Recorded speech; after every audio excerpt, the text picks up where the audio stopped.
ini bisa dijadikan pupuk, tapi ada juga yang bisa dijadikan briket atau alternatif bahan bakar rumah tangga seperti ini bentuknya. Simbol maharnya masih pakai daun pisang. Jadi kalau misalnya ada 30 helai daun pisang, berarti itu tandanya 30 kerbau ya Bu ya.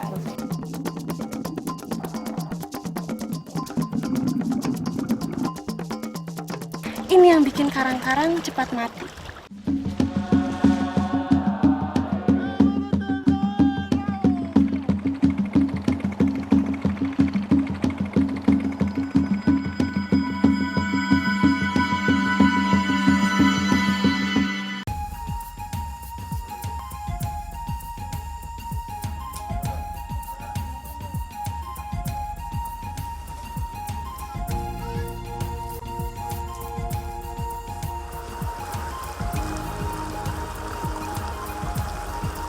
Ngata Toro atau Desa Toro yang berbatasan langsung dengan kawasan Taman Nasional Lorelindu di wilayah Sulawesi Tengah.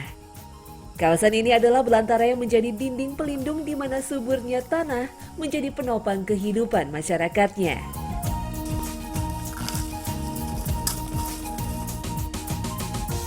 Suasana pagi di Desa Sungku di Kecamatan Klawi ini memang dilihat masih sangat segar.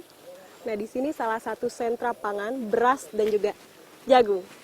Tapi masyarakat sini punya cara tersendiri untuk merubah tanah yang kurang subur menjadi tanah yang subur.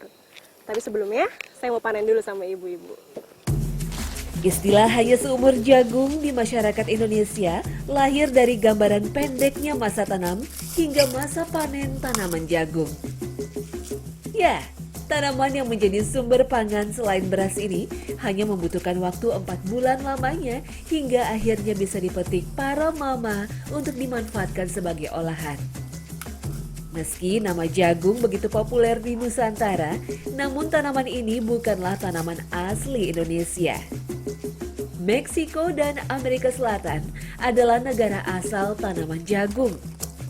Hal ini berdasarkan bukti ditemukannya fosil bonggol jagung tertua di beberapa goa yang pernah dijadikan tempat tinggal oleh manusia purba.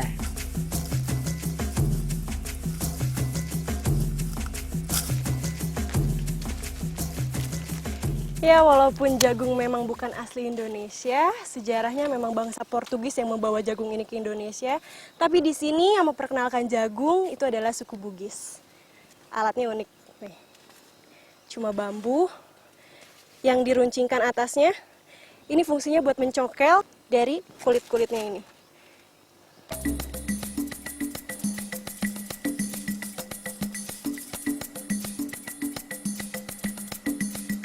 Cahaya matahari penuh menjadi indikator lokasi yang baik untuk budidaya tanaman jagung. Namun kontur tanah berbatu dan minim air menjadi tantangan tersendiri bagi tanaman jagung untuk berkembang. Seperti yang dialami para petani jagung di sini.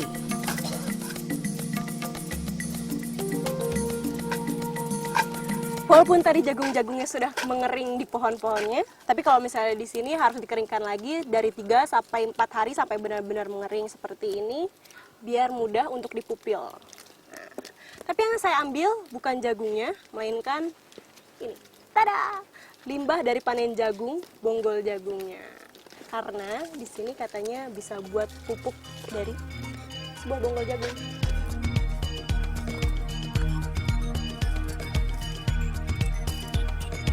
Lahir dari kesadaran pentingnya ketersediaan air dalam tanah bagi kebun mereka, membuat pupuk biochar masih digunakan sebagian warga di sini. Biochar adalah proses pembuatan pupuk organik dengan cara pembakaran berbahan kayu, serbuk kayu, dan kotoran hewan.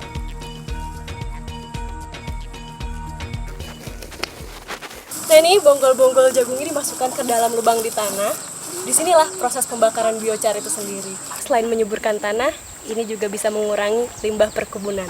Ya Pak ya? Ya, Bisa ya. mengurangi limbah ya Pak? Betul, betul.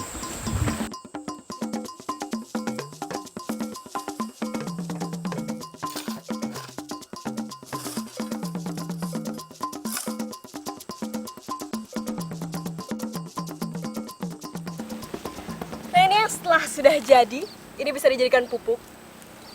Tapi ada juga yang bisa dijadikan briket atau alternatif bahan bakar rumah tangga seperti ini bentuknya.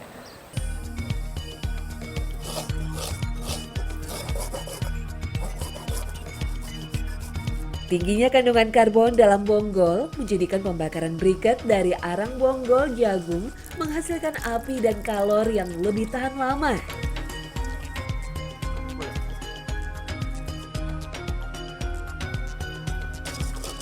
Hingga tak butuh waktu lama untuk kami membuat puding jagung nikmat ini.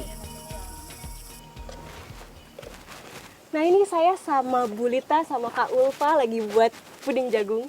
Tapi bisa dilihat di sini pembakarannya pakai briket yang tadi. Nah ini udah jadi, tinggal dicetak. Nanti saya boleh bawa ke kebun, Bu? Iya, boleh. Boleh ya? Ya, cara dicetak. Ah, sepertinya enak.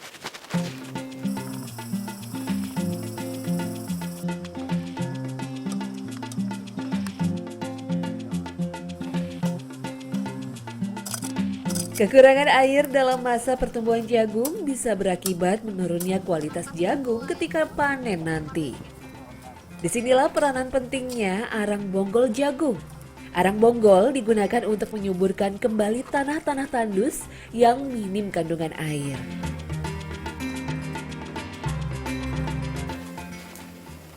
Jadi sebenarnya arang ini fungsinya hanya untuk menyehatkan tanah, bukan sebagai pupuk utama. Jadi dia mengikat air yang ada di dalam tanah supaya jagung-jagungnya bisa tumbuh walaupun dengan tanah yang sekering ini. Tapi di sini pengaplikasian pupuknya tetap pakai pupuk organik supaya tanahnya tetap subur.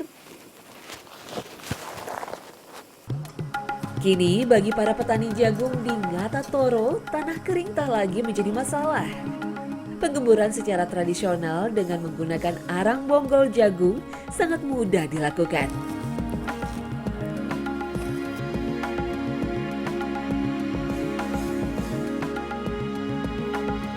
Bagi mereka, hidup tak hanya mengambil apa yang diberikan alam, tetapi juga bertanggung jawab menjaga kesuburan agar tetap bisa dimanfaatkan untuk masa depan.